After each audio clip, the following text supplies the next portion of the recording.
कवन करनवा हमसे तोड़ी लेनी दिलावा गे, तोड़ी लेनी दिलावा गे। जिंदगी भइला सुनसान गे जान, मर्दनी मगजावे में बान गे जान। प्यार वाला रोग धरा के छोड़ी देनी साथ वागे, छोड़ी देनी साथ वागे। कोई गेली तू हमसे दूर गे जान, कोई गेली हमसे तू दूर गे जान।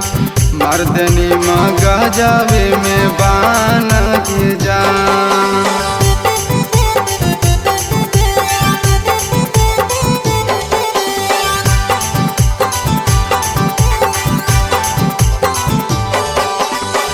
कवन जन्म के बोले बदला चुकाइले गे, बदला चुकाइले गे।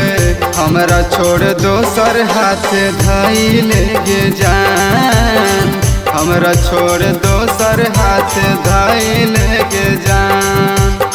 पढ़ल घूमल हमरो कैसे सपना भुलाई वही गे, सपना भुलाई वही गे। भीतर भीतर छाछायो परान गे जान, मर दिल मगजावे में बान गे जान।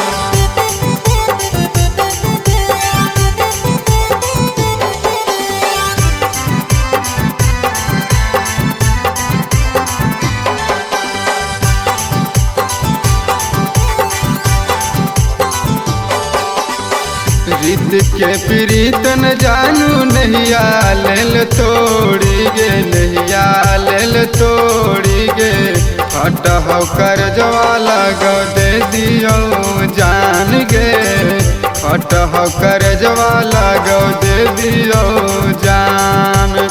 सुर सर गाम दिल में घोरा ले जहारा वागे, घोरा ले जहारा वागे।